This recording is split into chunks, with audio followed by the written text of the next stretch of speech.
गीता के 11वें अध्याय का महत्व और लाभ। गीता के 11वें अध्याय का नाम विश्वरूप दर्शन योग है। इस अध्याय में भगवान श्री कृष्ण ने अर्जुन को अपना दिव्य विश्वरूप दर्शन कराया।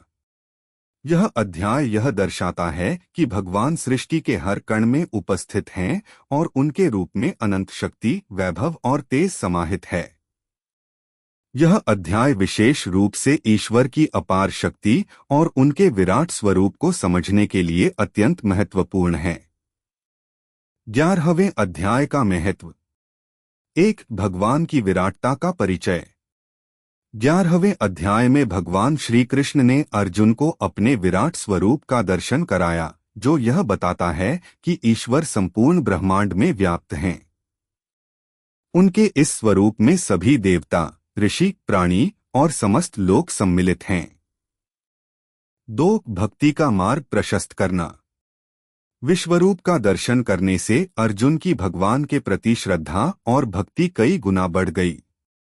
यह अध्याय भक्तों को यह सिखाता है कि सच्चा भक्त अपने ईश्वर को हर जगह देख सकता है। 3. निर्भयता और समर्पण का भाव।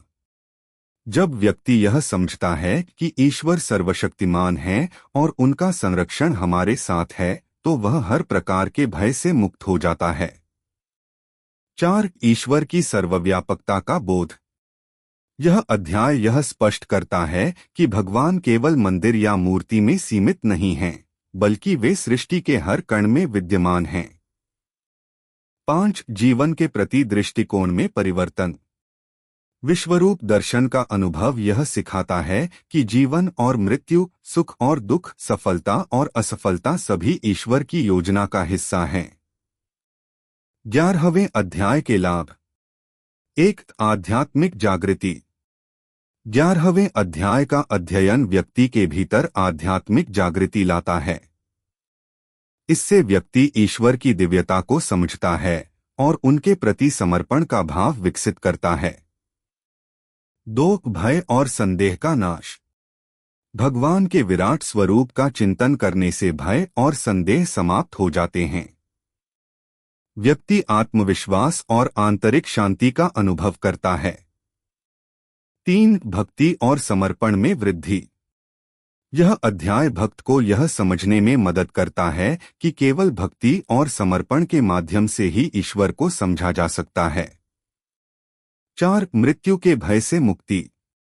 अर्जुन ने जब भगवान के विराट स्वरूप में सब कुछ समाहित होते देखा, तो उन्हें जीवन और मृत्यु के सत्य का बोध हुआ।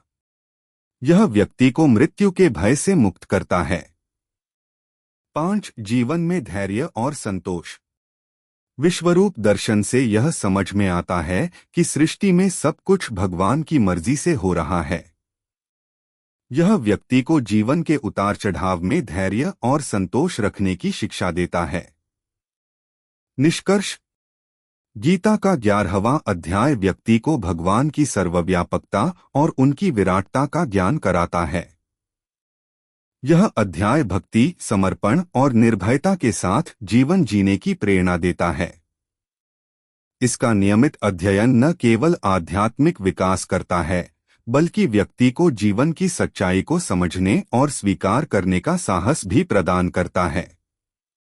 विश्वरूप दर्शन योग का पाठ करें और ईश्वर की अपार महिमा का अनुभव करें।